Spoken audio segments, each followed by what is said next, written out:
ब्रह्मा जी ने भगवान विष्णु से प्रश्न किया है, मैं आपकी नाभि से प्रकट हुआ हूं, आप मेरे पिता हो।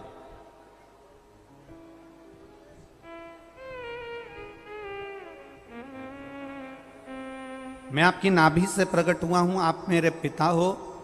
पर ब्रह्मा जी ने भगवान विष्णु से प्रश्न किया कि मुझे मेरे पिता का नाम मालूम है, क्या आपको अपने पिता का नाम मालूम है? ये ब्रह्मा शिव महापुराण की कथा चल रही है, थोड़ा सावधानी से सुनना। ब्रह्मा जी का चरित्र कोई साधारण चरित्र नहीं है।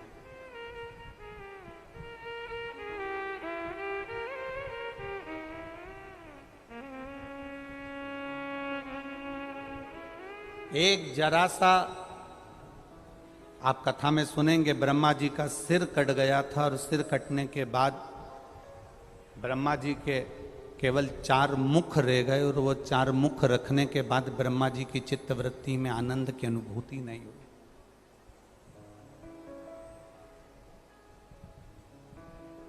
ब्रह्मा जी ने प्रश्न किया कि मुझे मेरे पिता का नाम मालूम है, जिन्होंने मुझे प्रकट करा, मैं आपकी नाभि से प्रकट हुआ हूं, कमल के पुष्प के ऊपर मेरा जन्म हुआ है, पर मुझे अपने पिता का नाम मालूम है, क्या आपको अपने पिता का नाम मालूम है? भगवान विष्णु से पूछ रहे हैं। तो भगवान नारायण के मुख से सरल भाषा में निकल गया कि मेरे पिता तो देव अधिदेव महा, कोई दूसरा मेरा पिता है ही नहीं।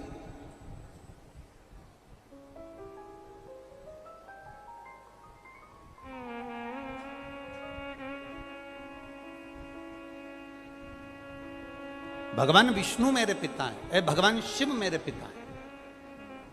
अच्छा, कई लोग कहते हैं गुरुजी ये आप कह देते हो कि भगवान नारायण के पिता भगवान शंकर हैं, तो ये कथा कहाँ कहाँ मिल सकती है? तो हम उनसे कहेंगे कि शिव महापुराण का भी स्मरण कर लें, विष्णु पुराण का भी स्मरण कर लें, गर्ग संहिता का भी स्मरण कर लें, पद्म पुराण का भी स्मरण कर लें और स्कंद पुराण का भी स्मरण कर लें। अगर आप बहुत दूर नहीं जा सकते तो बद्री विशाल की कथा को उठाकर देख लीजिए।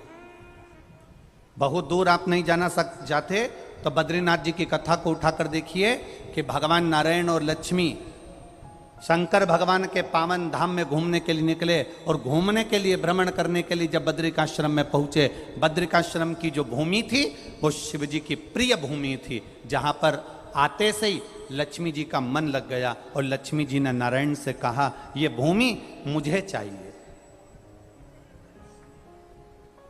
ये भूमि मुझे चाहिए। भगवान विष्णु ने समझाया कि ये तो देवाधिदेव महादेव की धरा है, ये भगवान शंकर की पवित्र भूमि है, इसको हम नहीं दे सकते, हम शंकर जी से नहीं ले सकते। लक्ष्मी जी ने भोजन करना बंद कर दिया, पानी पीना बंद कर दिया। तब नारायण को लगा कि इसके लिए ये जमीन देना ही पड़ेगी। तब मेरे भगवान शिव के चरणों का स्मरण करते उससे पहले मेरे नारायण ने बच्चे का रूप ले लिया और अलखनंदा नदी के तट पर मेरे भगवान नारायण रोने लगे। पार्वती जी के कानों में शब्द गया, पार्वती जी नारायण को उठाकर लेकर आ गई। शिव जी से आकर कहा, मुझे एक बच्चा मिला है, माँ इसको छोड़कर चली गई है, ये बच्चा रो रहा है, इसलिए मैं इसको लेकर यहाँ आ गई हूँ, मैं इसको रखना चाहती हूँ। भगवान शंकर ने जो नारायण का दर्शन करा, दर्शन करते से ही भगवान शंकर ने मन में सोच लिया कि ये पार्वती तू जिसको उठाकर लाई है ना कहीं तेरे मन को चोट पहुंच सकती है। पार्वती जी बोली, ऐसा हो नहीं सकता। पार्वती, किसी की भी औलाद को, किसी की संतान को गोदी में नहीं लेना चाहिए। अगर संतान गोदी में आ जाती है तो उसको अपनी पूरी प्रॉपर्टी देना पड़ जाती है।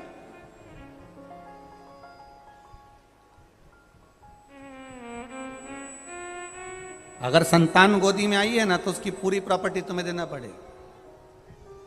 कभी कभी होता है, तुमने अगर पड़ोसन से पूछ लिया, पुष्कर चल रही है क्या कथा सुनने के लिए, सीहोर वाला महाराज आया है, और पड़ोसन ने कह दिया हाँ चल रही हूं, बस समझ लो अब पड़ोसन को ले जाना लाना, अपने साथ आगे बिठाना, तुम मालपुआ खाओ तो उसको भी खवाना, तुम अगर ऑटो में बैठ के जा रही हो तो उसको भी ऑटो में ले जाना। मतलब अब तुम पुष्कर कथा में नहीं आई हो, तुम उस पड़ोसन को गोदी लेकर आ गई हो। अब जो करना है तुमको ही करना, अब वो नहीं करने वाली हो। और तुम्हारे करने में अगर जरा सी भी कमी रह जाएगी ना, इतनी सी भी कमी रह गई तो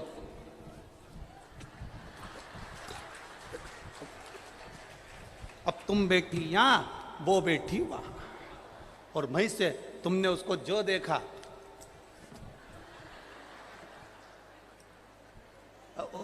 गोदी ली ना, अब गोदी ली है तो जाओ,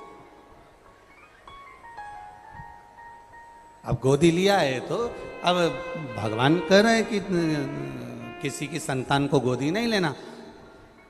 नहीं नहीं नहीं, नहीं। मैंने तो गोदी ले लिया।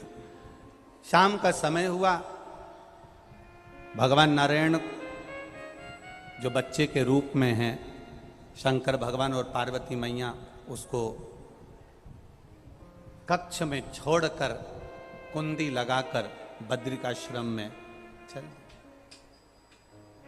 वापिस आए। और जब वापिस आकर देखा तो कुंडी खुली नहीं, अंदर से दरवाजा बंद था। तब पार्वती मैया क्रोध कर कर श्राप देती, उससे पहले नारायण सामने निकल कर आ गए और उन्होंने कहा, ये बद्रिकाश्रम हमको अच्छा लग रहा है, आप ये बद्रिकाश्रम हमको दे दो। भगवान ने कहा ठीक है।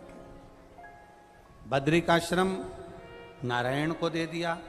केदारनाथ जी में भगवान शंकर, केदारनाथ जी में भगवान शिव खुद जाकर निवास करने लगे। अब जरा विचार करिएगा, भगवान नारायण को माता पार्वती जी ने और शंकर जी ने अपनी गोदी में खिलाया है, तो नारायण क्या शिव जी के पुत्र नहीं कहलाएंगे? ये तो एक कथा है। भगवान विष्णु की अगर शादी करी तो भगवान शंकर जी ने करी।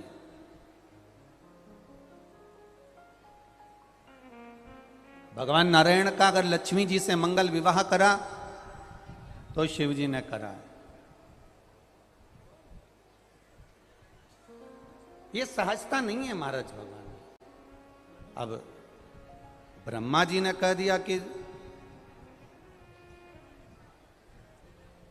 तुम्हारे पिता का नाम क्या है? भगवान विष्णु ने अपने मुख से कह दिया मेरे पिता का नाम तो देवाधिदेव महादेव। बहुत बहुत सावधानी की कथा है। कितनी सुंदर बात भगवान विष्णु ने कही कि मेरे पिता भगवान देवाधिदेव महादेव। हमारे जैसी मूर्खता कभी देवता नहीं करे। हम जब भी नाम लेते हैं तो अपना खुद का लेते हैं, अपने परिवार का लेते हैं। ये प्रॉपर्टी किसकी है? तो कहा मेरी है। हमारे पिताजी की प्रॉपर्टी है, हमारे दादाजी की प्रॉपर्टी है। दुकान किसकी है? हमारे दादाजी की। मकान किसका है? हमारे दादाजी का। घर किसका है? हमारे काका जी का था, दादाजी का था, दादाजी से हमको मिला, हमारे पति को मिला, ऐसे मिलते मिलते गया। बेटा किसका? हमारा। बेटी किसकी? हमारी। परिवार किसका? हमारा। ये हमारी मूर्खता है। कभी सीखना तो महादेव से और भगवान विष्णु की कथा से सीखना। ब्रह्मा जी ने भगवान नारायण से पूछा कि तुम्हारा पिता कौन है? तो भगवान नारायण ने कह दिया मेरे पिता स्वयं देवाधिदेव महादेव हैं। तुम्हारे मुख से घर किसका? महादेव का। परिवार किसका? महादेव का। कुल किसका? महादेव का। प्रॉपर्टी किसकी? महादेव की। और हम सब किसके हैं? देवाधिदेव महादेव।